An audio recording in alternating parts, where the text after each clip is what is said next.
I'm Peter Robinson of Uncommon Knowledge. Today, an interview with, by far, our most requested guest, Thomas Sowell. We filmed this interview last December, that is December of 2024, and it's a special interview. I've interviewed Tom over and over again over the last quarter of a century, but always before, we've been discussing one of his books. How did he come to write the book? What are the arguments in the book? What have the critics said about the book? How does he answer the critics? But always that book. In this interview, we're going to be hearing about Tom Sowell's life, beginning with the small home on a dirt road in North Carolina where he spent his first years. Then we moved to Harlem, we moved to the Marine Corps, and on it goes. We're used to thinking of Tom Sowell as being Tom Sowell, the author, the brilliant intellect. In this interview, how Tom Sowell became Tom Sowell.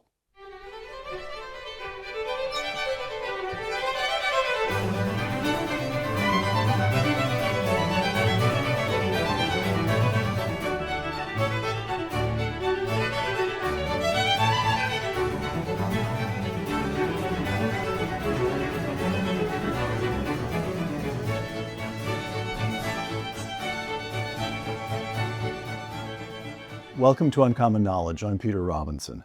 Thomas Sowell has studied and taught economics, intellectual history, and social policy at institutions that include Cornell, UCLA, and Amherst. Now a senior fellow at the Hoover Institution, Dr. Sowell has published more than 36 books.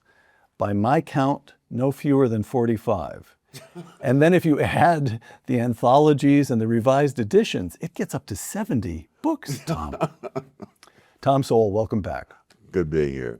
On every other program we've recorded over the years, we've been talking about a specific book of yours. I'd like to talk about your early life, although there is a specific book, A Personal Odyssey. Yes. But I have questions from other books as well. Let's go back to the beginning. Before there were books, before Tom Sowell had become the Thomas Sowell, and I'll be quoting often here from A Personal Odyssey. Before you were born, your father, who was dying, asked his aunt to raise you because your mother already had 4 children to raise on the wages of a maid. You didn't know until much later that you were adopted, and visits from your mother to see you, and I'm quoting again A Personal Odyssey, were managed so well that I grew up to adulthood with no memory of the woman who came very unobtrusively in my early years supposedly to visit with the adults, close quote. Your father died before you were born. You didn't know your mother was your mother, and in fact, you have no memory of her. And yet you write of your childhood, these were some of the happiest times of my life, close quote. How? Well, I think I was much more of a celebrity at that point to my family than I've ever been since then. I remember when I was much older, I had a son of my own, and like many new parents, we want to know, when is the child supposed to do this and do that? When do they first walk? When do they cut their teeth? All of that? Yes. And so the last surviving member of the family in which I grew up, I asked her, how old was I when I first began to walk? She said, oh, Tommy, nobody knows when you could walk. Somebody was always carrying you. And in later years, when I did research on child development, among other things, I was struck by what an emphasis people put on those first 3 years of life for the child's development. And when I thought back to that, I was really quite lucky because those were really probably the 3 happiest years of my life. You were adored. Yes. And the people who are constantly trying to get children out of the hands of their parents so that the so-called experts can deal with them, they don't seem to understand that the parents who may not have PhDs, may not have a lot of other things, but the fact is, they can do more for you than anyone. And the family in which I grew up was not educated. I remember when we moved to New York, and the schools in New York were so much more advanced than schools in the South. The tradition was to put back a Southern kid a year when he went to school, but I talked the principal into letting me stay in that, and it was one of those Pyrrhic victories because I really was not ready for it. And when I came home, and I could ask the adults to help me with the homework, and I was told, we don't have enough education ourselves to help you. Oh, really? And it was brought home to me again by the time I got myself together. I was promoted to the 7th grade. And there was such a to-do in the family. And I said, why is this time rather than before? And they said, you've now gone further than any of us. To 7th grade? Yes. Again, Tom, a personal odyssey. The first house I remember was a wooden house at 1121 East Hill Street in Charlotte, North Carolina. It was on an unpaved street, like most of the streets in the black neighborhoods. There was a living room, a kitchen, and 2 bedrooms. That's 4 rooms for, as I count, the family was 5, including you. In the kitchen, there was a wood-burning stove. The toilet was a little shed on the back porch. For heat in the winter, we had the stove, a fireplace in the living room, and a kerosene heater. For light at night, we had kerosene lamps.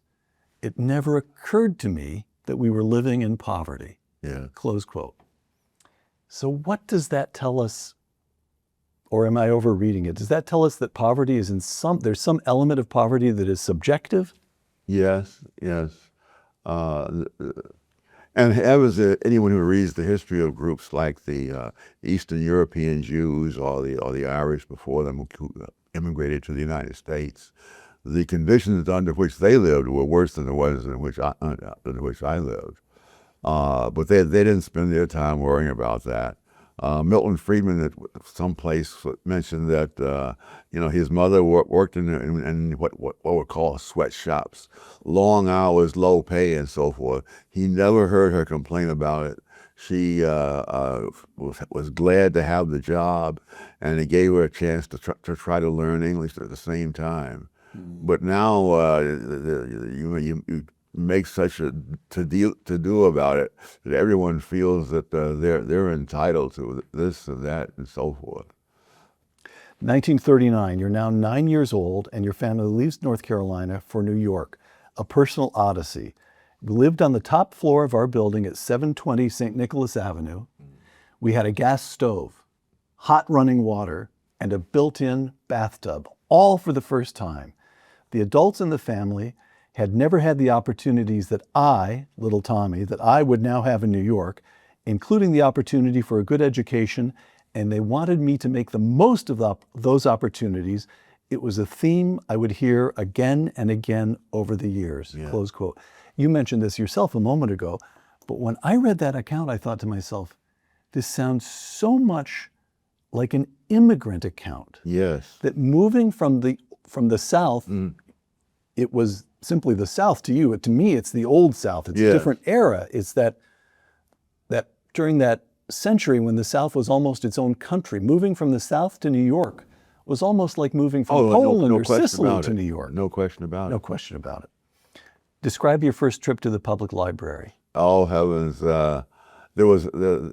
Before I moved up to New York, other family members had gone ahead, as often happens in these kind of situations, with immigrants as well as blacks moving out of the South. And somehow in the middle of Harlem, they ran into a kid who was very intelligent, very well-read, and so forth. And and so the light bulb went off in their head that this is somebody that can be helpful to Tommy, because this kid knew things that they didn't know, and so on. He knew his way around the neighborhood. And yes, right. Yes, and Eddie Mapp was his name, and so they persuaded him to come in, sort of take me under his wing, and he decided to take me to a public library. And I was puzzled as to why I was in this building with all these books. I'd never seen so many books, and I didn't have enough money to buy one book, so I don't, what am I doing here? I was already thinking like a Chicago economist. and it took a lot of persuasion on his part to get me to venture to take out a library card. And so I got a library card and even borrowed 2 books. And I arrived in New York in May, and of course I wouldn't be in a school until September. So there were no kids to play with and so forth. So it was a pretty dreary existence. And so I had these books, and that's when I first got the habit of reading books. At the age of 9. Yes, yes, and that's quite late. And eventually I would, of course, have learned about public libraries, but eventually it might be too late. Tom, you write, when you were in the South, you said at one point that white people were almost hypothetical to you. You had very little to do with white people. And yet there's an account, there's a white man who visits the neighborhood. I think he was a repairman of some kind. No, he was a farmer, and he had his produce that he was selling. He was selling produce in the neighborhood, and you played for a little while with his little girl. Yes. And then your adoptive mother said to you afterwards, "You've just taken your first step toward the gallows." Yes. So you get this sense of menace in the South. Oh, yes. Toward black people. Yeah. What about Harlem? Did Harlem feel safe? Well, everything is relative, but we didn't have the racial problems. We had other problems because there were a lot of kids who did more fighting at the school in Harlem, and because I still had a Southern accent, they would pick on me, you see, and I would try to reason with them. And one day, when I run out of reasons, I simply grabbed one kid's head and smashed his face into a stone wall. And I discovered that people stopped bothering me. And it's a lesson I have kept in my mind up to this present day. I have to admit, Tom, you were a tough kid. And I hadn't realized quite what a scrapper you were, but I did think to myself when I was reading this book, Tom and I have had little disagreements, but thank goodness they stayed little. I'm not sure how well I would have come out of a major disagreement. You write at some length about the schools you attended in New York. Some schools were better than others, and some teachers were better than others, but you got a good education. Yes. How much of that credit, in fact, this is a kind of a question that runs all the way through A Personal Odyssey, the old nurture versus nature, but how much of that credit for the education you got goes to the schools, and how much was just Tom Sowell was unusually bright? That also comes through, that on all the IQ tests, you're constantly being placed in with the smarter kids. You start reading at the age of 9. How much was just plain you, and how much was the schools? Well, that's a tough one. For a long time, I don't have a dog in this fight about nature versus nature versus nurture, right? Because eventually I did learn that I had a family that I was born into, and I didn't meet my brothers until I was 20 years old. And it was clear that I was more like them than I was like anybody in the family that raised me. Oh, really? All right. So the nurture was obvious. Yes, I remember one particular. We'd been attracted to the same kinds of poetry and so forth. And one time I was in a car where my brother was driving, and we had a big traffic jam. Just sat there for a long time, and he said, "As idle as a painted ship," and I said, "Upon a painted ocean." You know. You could finish the poetry for him. Yes, You've been reading the same things and remembering the same things. Another time, he said, "It was many and many a year ago when I said, in the kingdom by the sea." And one of the decisive things to me was much later when I was grown and had my son, and I was staying someplace, we're waiting for my oldest brother to come over and talk. And when guy came in, I said, I'll take you outside where my son is, so I'll introduce you to him. And he said, "I've already met him. We've had a conversation." And I said, how did you pick him out with all those kids out there? He says, "Tommy, when I see a dozen kids out there all doing the same thing, and in the midst there's one kid doing something entirely different, I know who our mother's grandson is." Got it. Back to New York. you went on to high school, and a couple of major events take place. The high school that you got into was Stuyvesant High School. Stuyvesant, yes. Which was one of the most prestigious schools in the public school system in New York. You had to take exams to get into that, so it was a big deal to get into Stuyvesant. And then you discovered it was just too much to get from where you were living in Harlem all the way down to Stuyvesant High. You write in the book about the commute. You have to take the subway and change it takes an hour in each direction. You got ill your first year and missed a number of weeks. And you dropped out of high school. And things got difficult at home. And you left home. So you're now 16 years old, living in a room at something called the Home for Homeless Boys, while holding a full-time job as a Western Union messenger. Well, you have a sequence a little All right. out that I went to the Home for Homeless Boys. I stayed there 3 days because I had a job. I see. And so I was no longer working for Western Union. I was working for people in the garment district. And so I then moved into this a little place that had a room for rent.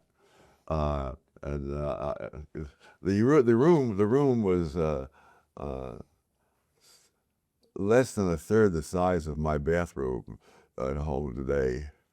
And there was no closet. There was just a hook? No, there was a nail in the wall and that was sufficient for my wardrobe at the time. So that was the way that came about. So you knocked around. You considered becoming an illustrator. The training was too expensive. You tried out for the Dodgers. Oh everyone has a scandal in their lives. But you missed a couple of grounders at first base, so they never even let you hit, which would have been your strength. And it was rough. A personal odyssey. 1949 would turn out to be one of the worst years of my life. It was a recession year, and I was plagued with recurrent unemployment. I walked the streets looking for work seemingly forever. Each day, I would decide which was the most promising job to go for and would arrive early enough to be the first in line. When that interview was over, it was off to the next job on the list, and so on all day long until I finally returned home, tired and dispirited. I finally got a part-time job, working at night in a machine shop on the Lower East Side. I knew where to buy day-old bread for 5 cents a loaf and a jar of jelly for 10 cents. That and water constituted my meals. This may sound impertinent, but was that to be endured, or did you learn from that experience? From those years, this goes on for years. Both. I think both. Yes. A few years later, when I was in the Marine Corps, I remember someone was coming around selling something in the barracks. Everybody was for a quarter, and everybody was snapping it up, and I was pondering it, And eventually I said, I think I'll take one or something. Oh, Diamond Jim Sowell is going to spend a quarter, because I become very conscious of while watching my expenditures from that kind of experience in 1949. You were eating on 15 cents a day. Well, a loaf of bread and a personal odyssey. Again, now these are during rough times, but what comes through here again and again is books, the desire to learn. One day, I found an old secondhand set of encyclopedias. Now, it's striking that you remember the price, for $1.17. And I bought it. One of the entries was about Karl Marx, to whose ideas I was attracted for the next decade. These ideas seemed to explain so much in a way to which my grim experience made me receptive. All right, I read that and say to myself, this is one of the few times in your life when you're so low that you're open to thinking of yourself as unfortunate, perhaps, not a victim exactly. But here it is in the late 40s, early 50s America, and you turn to somebody who can explain things on class rather than race. Why is that? It just made more sense to you. Yes, but the other thing too is the education system then and now offers very little in the way of explanations, and so this is the first vision of the world that there was. In other words, there was nothing about the Federalist Papers or things like that that would explain why this is done this way and so on. And when there's not much competition, you go with what looks the most promising. I see. But okay, you read Marx thoroughly. Another place you talk about, you knew Marx by the time you got to Harvard, which we'll come to in a moment, but you knew Marx backwards and forwards. That's the phrase you use because you've been reading it so thoroughly for so many years. But you didn't become a member of the party. Oh no, because I had skepticism, and also I had been told that the Communist Party was in the United States was not a regular party. They were simply in a branch of the Soviet Union's system, and the crucial thing was that World War II was going on in 1941, and the Soviet Union was initially on the side of the Nazis, and then in June of 1941, Hitler invaded the Soviet Union. The Daily Worker, which was the communist newspaper, up to that time has been saying the United States shouldn't get involved in this war, it's not our war, and so forth. Suddenly, the United States should get into the war. Literally from one day to the next. And again, I had this empiricism.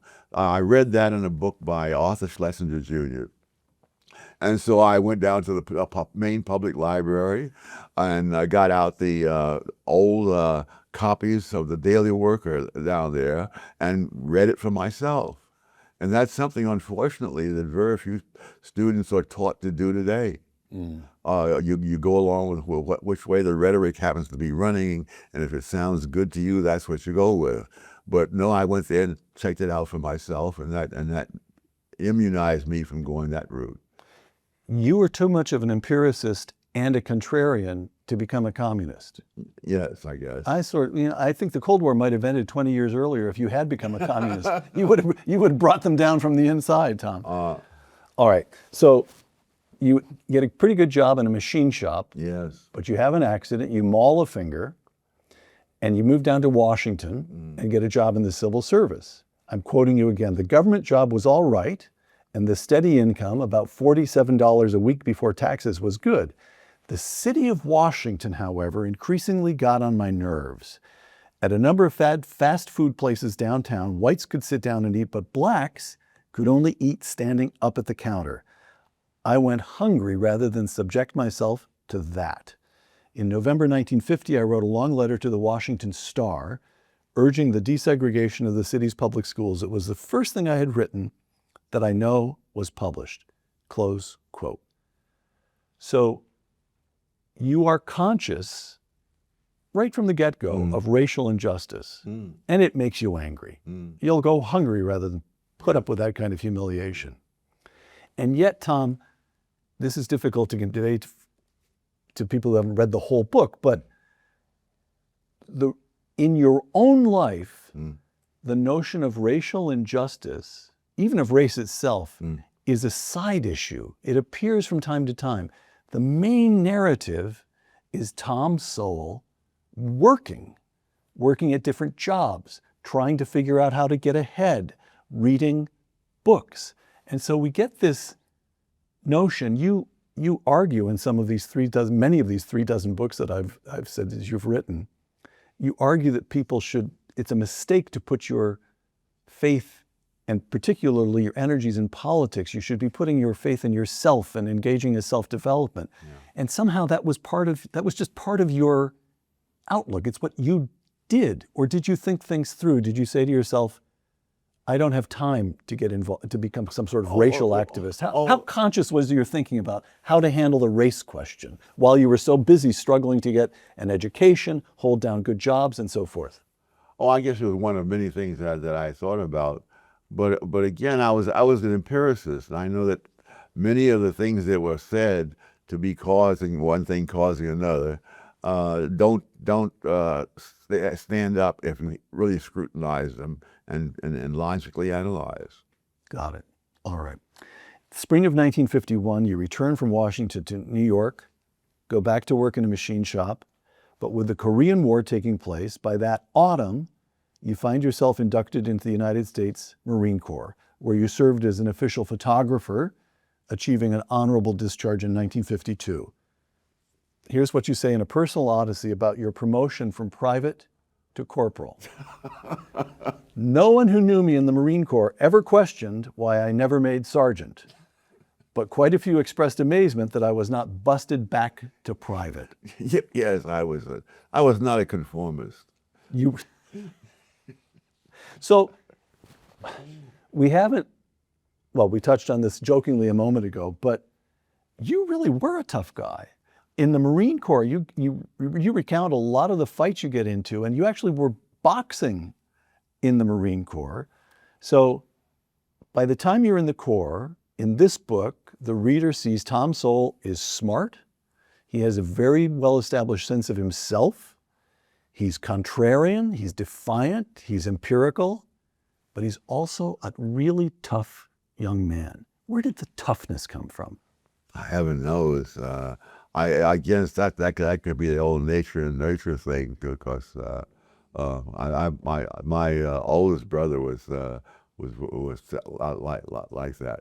Oh, was that so? Yeah, he was working for the post office, and there was some criminal did something, and he just went out there and overpowered him. Oh, the other thing about him, there were riots, race riots in Washington in 1963, I believe, and I could phone it. I couldn't get him at home, and I wondered what was going on. I later discovered he was out there in the midst of the rioters, and he was saying things like, after you burn down this man's store, where are you going to shop?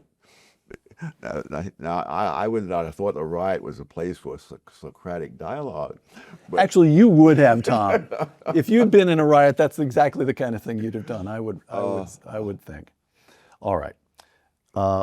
Student life. You're discharged from the Marine Corps. You get a job in the stockroom of a camera store, and you start attending school at night. A personal odyssey. I didn't start. I had been going to school at night prior to entering the Marine Corps. Oh, okay. So you continue going to school at night. Mm-hmm. One night as I was leaving the store, I mentioned to the elevator man that I was too tired to go to school that evening. He became distressed, almost alarmed. What did the elevator man say to you? He said, go in even though you don't feel like it. And he looked back on his own life. He was British. And he was saying that at one time as a young man, he had an opportunity to go to Australia for some big opportunity there, and he passed it up, and he's always regretted it since then. And that made an impression? Yes, yes. All right. So you went to night school. New York, you go back to Washington, another civil service job, and Howard University as a part-time student. There you studied with Sterling Brown, yes, a very distinguished poet and literary critic. You gave him a short story in a class on writing, on composition. He marked it up in detail, and you saw that fiction was not going to be your future. But, I'm quoting you again, I did acquire an appreciation of the beauty and power of plain writing, which helped me the rest of my life, close quote. Mm. The beauty of plain writing. Yes. How did that strike you? Well, I've been writing fiction before that, and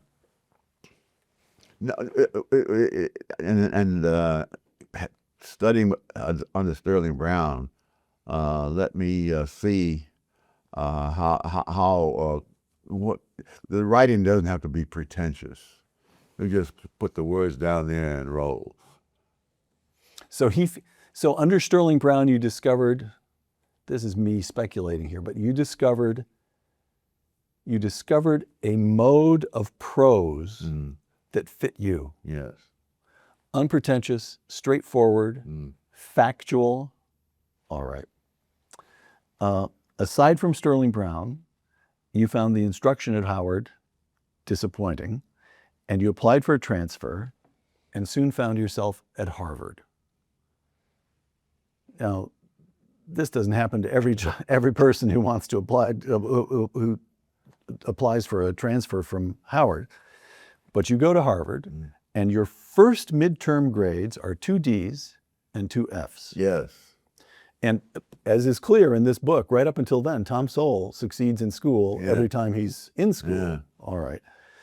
Over the Christmas break, and again I'm going to quote you, I memorized German words by the hour, worked out math problems, taught myself to use a slide rule, and went through the chemistry textbook, solving every problem in it from cover to cover. Things began to fall into place, and material that had once seemed impenetrable now turned out to be quite manageable. I graduated from Harvard, magna cum laude, close quote. Okay, so another one of these something along the theme of nurture versus nature, nature versus nurture.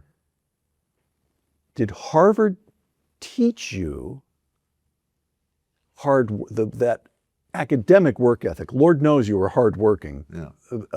Did Harvard teach you how to apply yourself, how to apply your work ethic to academic work? Or was it simply a matter of bringing into play the work ethic? Much simpler than that. One of my roommates said to me one day, Tom, when are you going to stop goofing off and get some work done? I said, goofing off? You've been working as far as you could tell. Yes. But when the grades came out, I thought, well, it's time to reassess things. And I was told, I was going to have to shape up or ship out. And I didn't have any place to ship out to, so that narrowed the options. There was also when because I had such a bad time, I had another roommate there, and after in the fall semester I had four C's, and the spring semester I had 4 B's, and I was looking through the catalog one day, and I said, Mike, do you realize that at this late date I could still graduate magna cum laude? And he burst out laughing. And I graduated. That's all you needed to the challenge, the code. A personal odyssey. Quote, Harvard made a major contribution to my development, but when time came to leave, I felt that it was not a moment too soon. Yeah. Why? I guess I saw, there was a certain smugness. You may have heard the old saying, you can always tell a Harvard man, but you can't tell him much. And I remember a few times I'd run into those people, and I would sometimes argue with him, get him out on a limb, and I argue and then cut the limb off. And I remember my same roommate who had laughed at me was saying, did you really have to make a fool of him in front of all those people? And I said, don't give me too much credit. I had good raw material. I said, you can't please all the people all the time. He said, you're not pleasing any of the people any of the time. And it was true. It's painful sometimes. I get letters from young black students in college that say they sort of feel sorry for me for having gone through school during this racist period and all. And I thought back, I don't remember a single racist remark at Harvard. Really? The closest thing to it was a student from Britain who was would be referred to as nasty British and short. And I was the one who said it. You did? Yes. You once told me that the principal advantage of a Harvard degree was that you never again in all your life have to feel intimidated by somebody who holds a Harvard degree. That's it. That's it. All right. From Harvard to Columbia, where you wrote your master's thesis under Arthur Burns, who's one of the major figures in the field of economics in the second half of the 20th century, then on to doctoral work in economics at the University of Chicago, where you studied with Milton Friedman and George Stigler, both of whom would go on to win the Nobel Prize. And to win the Nobel Prize for a particular kind of economics, free market economics. Quote, I was as well aware that the University of Chicago economics department had a reputation for conservatism, as they were that I was a Marxist, close quote. Well, how did that work? Worked out fine. Between you and Milton Friedman? Between Yes. you and George Stigler? Yeah, well, They didn't say, Mr. Sowell, you're very mistaken? no, I was much more in tune with them, and I had much more respect for Chicago than I ever had for Harvard. And Because it was empirical? Because their approach was empirical? yes, because we didn't go on this notion that because we are the wonderful people, if we all believe something that makes it true. In Chicago, you had to argue tooth and nail. And years later, when I was being interviewed for an appointment at UCLA, which at that time was known as the West Coast office of the University of Chicago, economics department, and they had a bunch of University of Chicago people in that department, and we got into a hot back and forth in the. I mean, I did open up by taking a shot at one of the senior members of the professor, which is not the way you should act at an employment. You were the one being interviewed, and you Yes. took a shot at a major. All right. Yeah, and there was a lady there from the administration, and she was so shocked at the fierceness of this thing. She went to the department chairman, and I obviously I got this story from them, and she said, "If you don't want to hire Sowell, that's your business. But you didn't have to attack him that the way you did." You said. I've never seen such hostility. And the department chairman, who was also a Chicago economist, said, "What are you talking about? These guys love Tom. Of course we're going to hire him." And later on, I remember being invited to go back to Chicago and give a speech or talk on something or other. And I asked the guy, "What's the format for this thing?" He said, "You know how these things go, Tom. You try to make your point, and we try to show what a damn fool you are." And that's the way Chicago economists operated. By the way, my respect for Chicago, I found was validated because toward the end of the 20th century, there were 9 Chicago economists at Chicago who won the Nobel Prize compared to 1 at Harvard. All right. 1960, you returned to Washington from Chicago to become an economist at the Department of Labor. Again, I'm quoting you. "I had remained a Marxist despite being at the University of Chicago, but now my experience in Washington began a process of changing my mind completely." Well, we already know it's not easy to change your mind. What did it? Oh, evidence. I was a big. I was much in favor of minimum wage laws. I thought if the people have low income, they can get a little better life for themselves and so forth. But at Chicago, there was the idea, no, that what you do when you raise the minimum wage is you cause lots of people to lose their jobs or not be able to find a job. And and in fact, that was what I've been saying for decades since then. But there were 2 explanations of why the unemployment went up, and this is in Puerto Rico that I was studying. Went up after the minimum wages, and that was because there were storms that came through Puerto Rico several years in a row, and they destroyed part of the sugar crop, and therefore there was less need for workers, and that was the reason for their unemployment. And I remember that in Chicago, they say if there's 2 different contradictory theories, there ought to be something that is empirically valid, some facts that will fit one theory that will not fit the other. And so I made it my job to think of what those would be. And one morning I came in, I said, "I've got it. We need statistical data on the amount of sugar standing in the field before the storm came in." And I sat there to wait for the applause, and I saw looks of horror on the students' face, on the other economists' faces, like this guy has stumbled on something that will ruin us all, because 1/3 of the money for the Labor Department came from administering the minimum wage law. And I suddenly realized that the people who were pushing this were not necessarily looking out for the poor. They were looking out for their own careers. And once you start thinking along those lines, then especially, but what happened too was they said, well, we don't have those statistics. I said, I'll bet they have it at the Department of Agriculture. And he said, yes, but we can't just get it. You would have to send a note up to the Secretary of Labor. And he would confer with the Secretary of Agriculture to see if those data are available. And he would go down and it's the line at the edge of the people who have that, and then he'll come back and say whether it's available. So I said, well, the president said that a journey of 1,000 miles begins with a single step. So I will write the Department.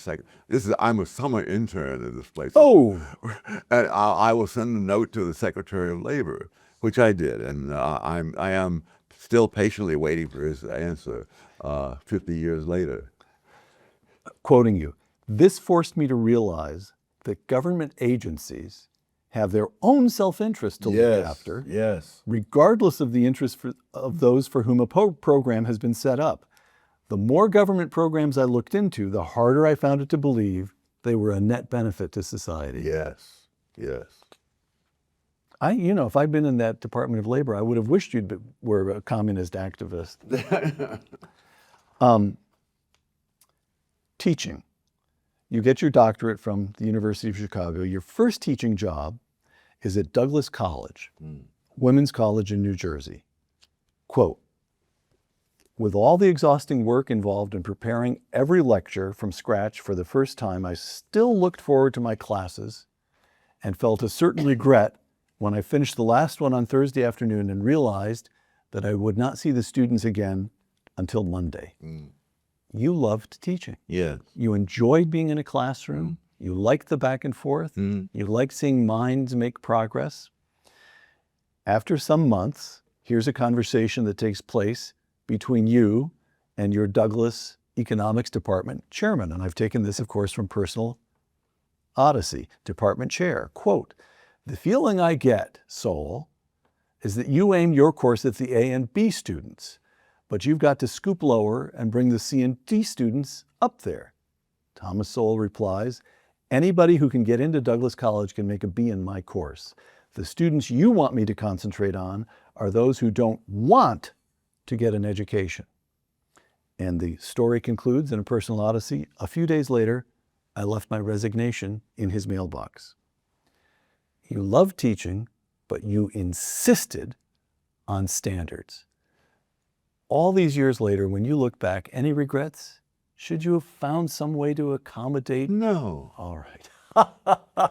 You didn't have to think about that one. Oh, good heavens. Well, among other things, I wanted to go into teaching immediately after I finished at Chicago, but it didn't happen. I realized what a blessing it was, because I took a job in the government, and when I finally decided I would take an academic job, it required me to take about a 20% pay cut, which I could not afford so readily at that time. And then later, I went to work for AT&T back when it was the world's largest corporation, and and so I was now making at least twice as much there, and so I was never. I never worried about my academic career. Oh, you didn't? Because, well, when I was teaching at Cornell, I had my little differences of opinion with some of the senior members of the department, and I was just an assistant professor on a 3-year contract, and when there was some discussion about some issue that came up, and apparently the senior members of the department wanted things done a certain way, and I said, it doesn't matter to me. And he said, well, these are people who are going to be voting on whether your contract will be renewed. And I got up and walked out of his office. And I said, since I make my decisions as I see fit, I assume they'll make theirs as they see fit. And when I told my wife about what happened, and she said, what if you get fired? I said, I'll go back to AT&T. We can use the money. She said, give him hell. All right. Well, you've anticipated me a little bit here because you go from Douglas to Howard, and here we have it at Howard. Again, I take this department chair at Howard. Yes. For God's sake, Sowell, you're not teaching at Harvard. Kids from these backgrounds, he's talking about black kids at Howard. Yeah. Kids from these backgrounds can't handle a lot of abstractions and graphs. Thomas Sowell, yes, they can, but not as long as they have administrators to intervene on their behalf. If you think I'm not doing my job, you can have my resignation anytime. And you did not stay at Howard all that long. No. And then at Cornell, there's a summer program you're running for black students, and there's a kid who's not performing and you want him kicked out, and the department chairman overrules you and says, no, he's black, we have to keep him. Mm-hmm. And well, you write, unlike my long resignation letter at Howard University, my resignation from Cornell consisted of only one sentence. I had learned the futility of trying to talk sense to people who don't want to hear it, close quote. I just have one more time. It's this whipsaw reading this book because it's clear you just love teaching. Yeah. You liked the kids. You liked talking to the kids. You particularly felt a kinship with the black kids who wanted to perform, but you would not bend standards. Well, because otherwise, if you want to be a politician who's trying to protect your career in academia, you can do that.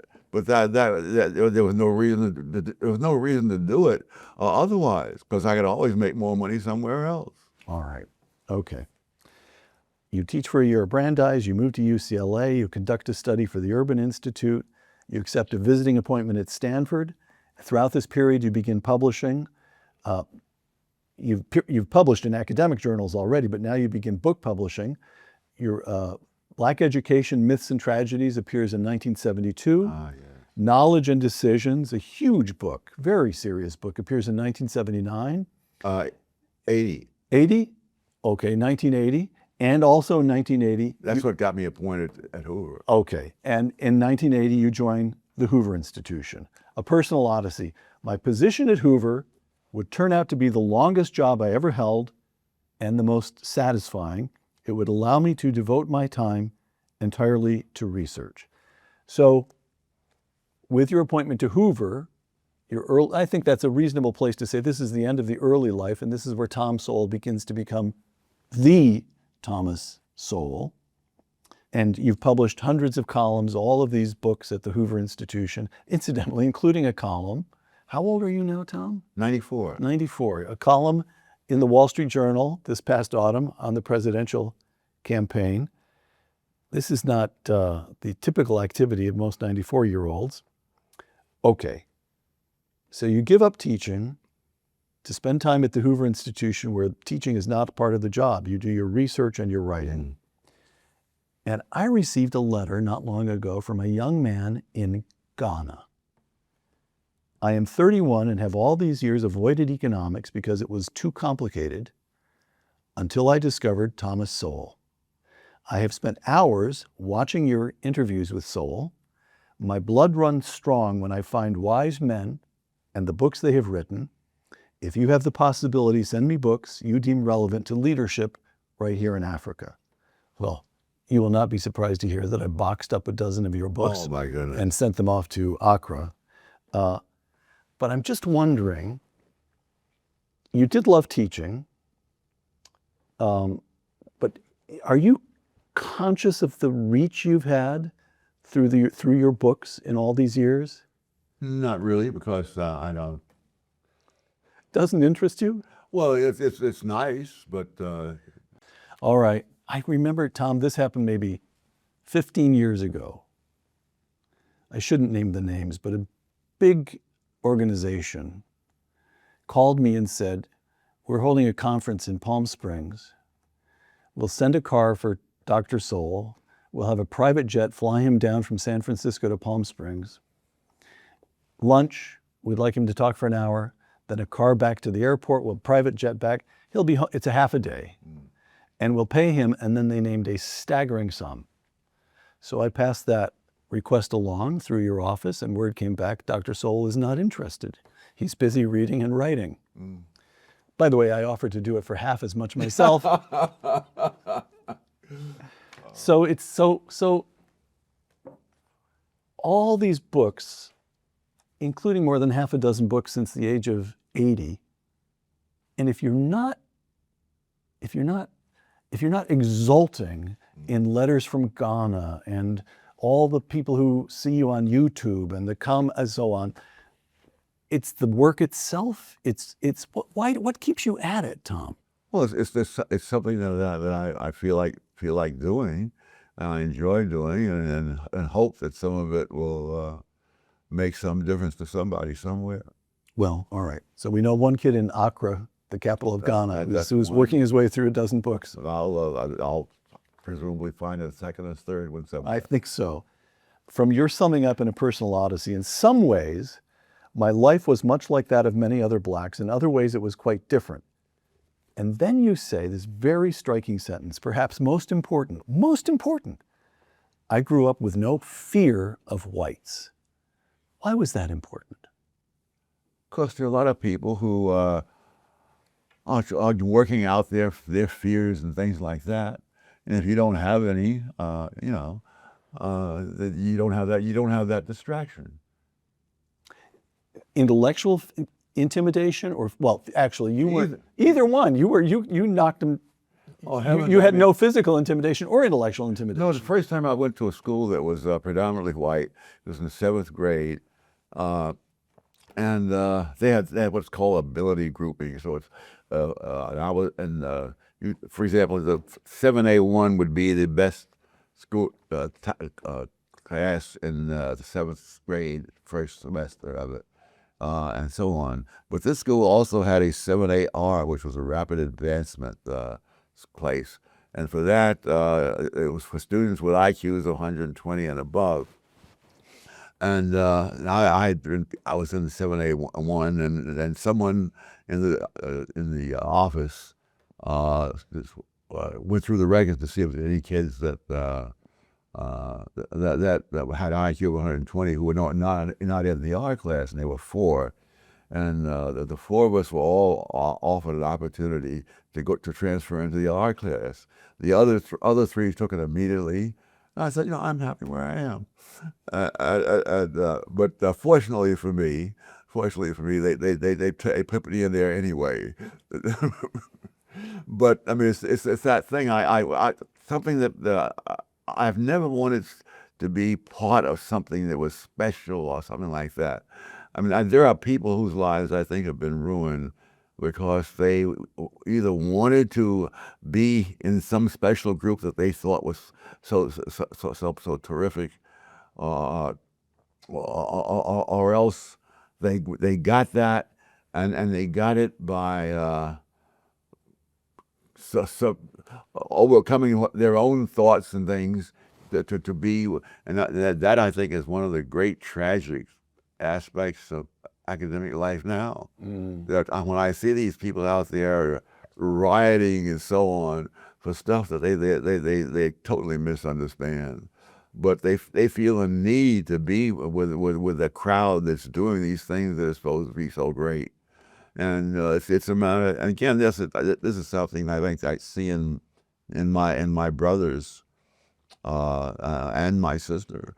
That just doesn't. And I think that's one of the things that made Walter and me. Walter Williams, your longtime friend. Yes. At one time, someone said the black conservative movement consists of Sowell and Williams, But the thing that Walter and I have in common, Walter did not care what anybody thought about what he did, and he was that way in the military. I mean, Walter was indicted for a court-martial in the Army, and I in the Marine Corps. But that just didn't matter to him, and I think that's the difference. And unfortunately, our schools are turning out people who want to be part of some great something or other, and who therefore will go along with all kinds of things that seem to fit that bill, rather than questioning it. You can make a list, I think. The reader of this book, the reader of your books generally, can make a list. What Tom Sowell loves: facts, Argument. Mm. What Tom Sowell hates, conformism. That would be one of the leading, Yeah. wouldn't it? All right. Yeah. You write, I can see that I was lucky in many ways. Let me ask you about a couple of the ways in which you say you were lucky. Here's one. In New York, I passed through the public schools at a time when they were better than they had been for the European immigrant children of a generation earlier, and far better than they would be for black children of a later era. Yes. You just got lucky. You attribute that purely to luck. That was one of the relatives of mine in the family that raised me. She was younger. I remember was saying at one point in her middle ages, she said, "I didn't." She blamed herself for not taking advantage, and she said, "I went to the same school you went to, Uncle Tommy," and I said, "No, you went to the same building I went to. When you got there, it was not the same school anymore." I happened to come along, I'm quoting you again, I happened to come along right after the worst of the old discrimination was no longer there to impede me, and just before racial quotas made the achievements of blacks look suspect. Yes. You beat the worst of Jim Crow, and yet you got your degrees and established your career before affirmative action became widespread. Yes. That's what you were arguing. Yes. And that's luck as well. Yes. The other luck was that the first thing that I was most interested in my career was the history of ideas. And it so happens that the economics journals in Britain were more interested in that than the ones in the United States.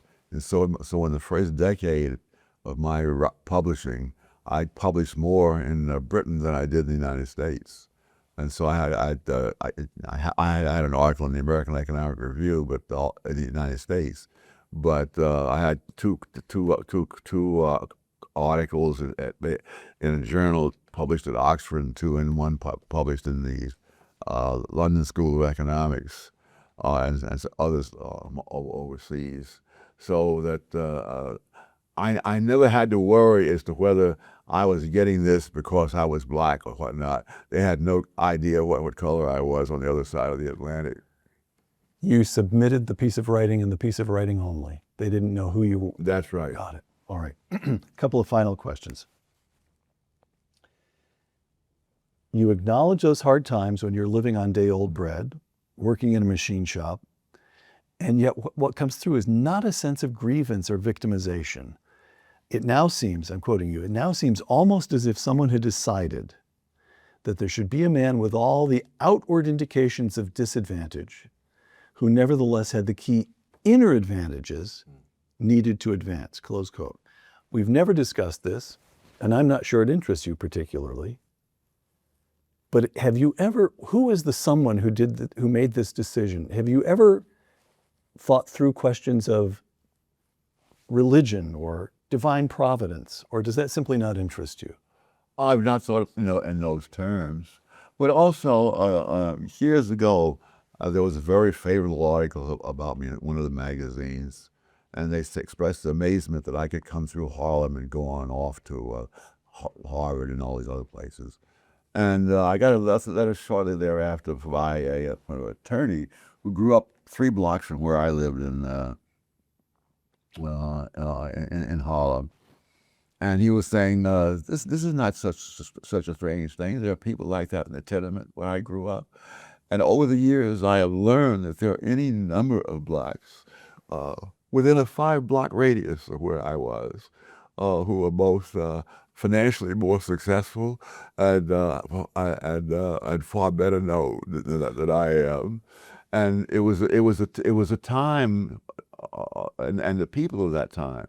One of the people I found out about was told me about his situation, and he said there were times when he would,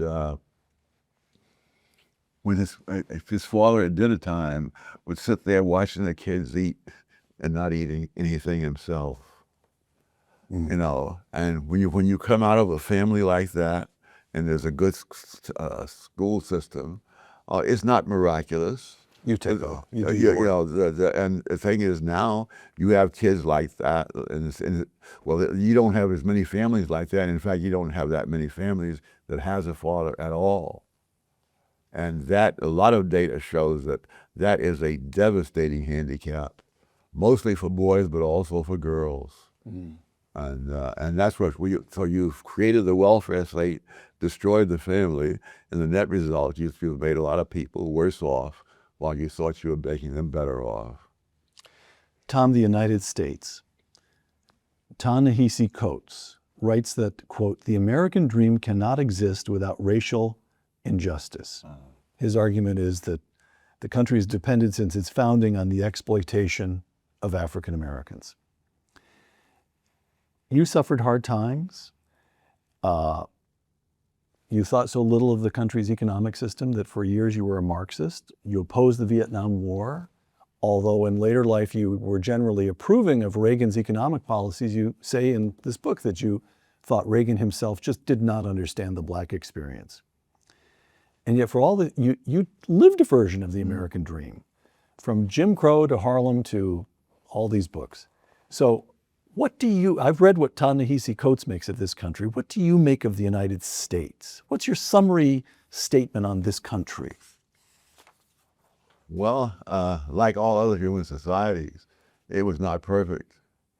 But if you compare it not to the perfection or an ideal, but to the other countries, it's hard to find another one that can match it. Last question. The whole point of looking back on my life, aside from the pleasure of sharing reminiscences, is to hope that others will find something useful for their own lives. So may I take a stab at that? There are many lessons from the books you've written, but there are also lessons to be drawn from your life. Very few people will ever possess your sheer intelligence, but we can all aspire to develop our abilities, to work at our abilities as you worked on yours. We can all reject victimization. We can all learn to think for ourselves. We can all defy high-sounding nonsense and insist on logic and evidence. And we can all display gratitude. Will you accept that? That sounds good to me. All right. Tom Sowell, thank you very much. Thank you. I've interviewed Tom over and over again over the last quarter of a century now. I like Tom because I just like Tom. That laugh, his warmth, the quickness, the brilliance, the slightly cutting humor when I ask a question that might not be as good as he thinks it ought to have been. I've always enjoyed Tom for himself. But there are attributes of his that I not only enjoy but admire. The moral authority. Tom Sowell belongs to the last generation to have experienced Jim Crow. Other people can talk about the Old South. Tom Sowell grew up there. When he was a student at Howard University in Washington, D.C., there were diners in downtown Washington where only the white people could sit down. And as Tom has said, whenever he found himself in such a place, he'd rather go hungry than submit himself to that kind of indignity. The kind of intellectual self-confidence that can remark, as Tom has remarked a number of times over the years, that the principal advantage of holding a Harvard degree, as he does, is that never again in all your life do you have to feel intimidated by someone who holds a Harvard degree. Or his sheer work ethic. Listen to this list of titles. The Thomas Sowell Reader, Economic Facts and Fallacies, 2nd edition, Intellectuals and Race, Basic Economics, 5th edition, Wealth, Poverty, and Politics, an International Perspective, Wealth, Poverty, and Politics, 2nd edition, Discrimination and Disparities, Discrimination and Disparities Revised and Enlarged, Charter Schools and Their Enemies, Social Justice Fallacies. What do all these titles have in common? These are all books that Tom Sowell wrote after turning 80. And by the way, he's at work on another book right now. So I suppose it's the mind of Tom Sowell that I myself have come most to appreciate. Always he thinks for himself. Always he insists upon learning the facts. Never has he truckled. Never has he swayed. Never has he been influenced by a mere climate of opinion. He stands on his own 2 feet and thinks with his own mind, Thomas Sowell is a free man. For Uncommon Knowledge, the Hoover Institution, and Fox Nation, I'm Peter Robinson.